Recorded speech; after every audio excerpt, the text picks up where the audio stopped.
when you are doing all of this music and you're going around the world in different places and you're performing, and people are like, cheering for you and all that stuff. How do you balance yourself and the possible women throwing themselves at you? Because of this certain kind of conditioning, spiritual conditioning before I went on that, there was always an element of like, check yourself. Yeah. Like you're not that great. And there's always gonna be people who are more amazing than you, better looking than you, more talented than you. And if people are showing you appreciation, then just, be grateful for that and don't abuse it. And of course there's times when like, the devil gets the best of you and you're, trying to find your way and stuff. But ultimately, like the person I am, by whatever, act of God, I would catch myself before falling too deep into this thing of like, I can't, like, not coming back. Right. Because fame is almost like a disease. Attention overall is like at an all-time high where we're just like super hungry for it. And we don't even, a lot of us don't even know it. Like, especially the younger kids, they don't know that like they need that attention, and it literally, they have like withdrawal when they don't have it. It's like a drug. Yeah. And this brings me to, with social media and how that's being navigated and stuff. Obviously social media, no one's arguing that good can come from it. But from what I see and my standpoint and where I see, just understanding what our society needs right now and what Muslims need, I see it as almost like an obstacle, because it's something you really, we're talking about, like I have a young female cousin, and we found out that she was like posting videos of herself, like, dancing to like explicit songs on TikTok, but she doesn't even know what the words mean. When we were younger, we didn't have these kind of things like TikTok where we can post videos of it, share with the world, where it's there forever. If we were listening to inappropriate, like you were listening to Eminem when you were like a teenager, right? Still do. Yeah. So, but we weren't like, actively like sharing that with the world. Yeah. Nobody knew I was listening to it in that way. Yeah. And, but now it's like unapologetic. Like, this is who I am. I like this music. I'm, and not even understanding what it means or the implications of it.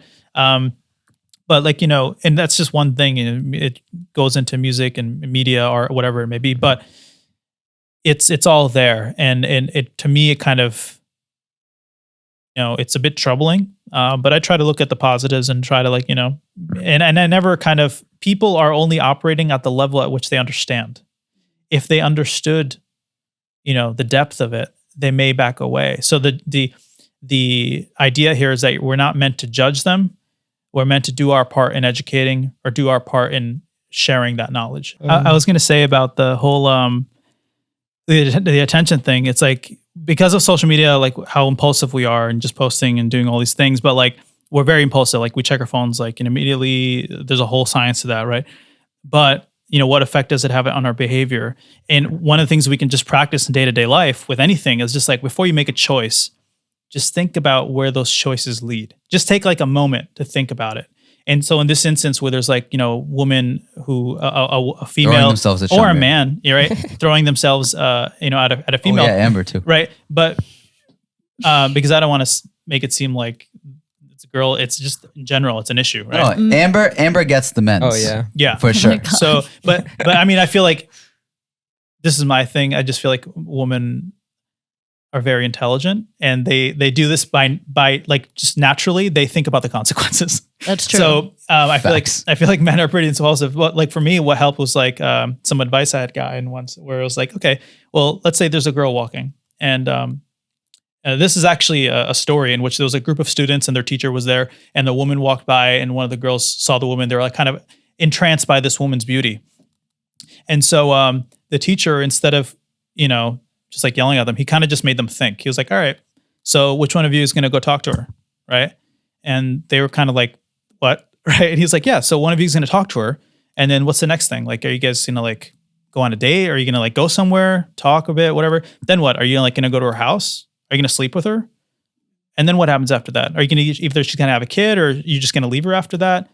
And then you're done? Got it? Done. Dang, he was like, "Oh, you think she's cute? You trying to leave her pregnant?" Yeah, but he's basically just like, where does it lead? He's talking about those guys the 3 brown guys that stand in the corner of a club and just stare at the girl.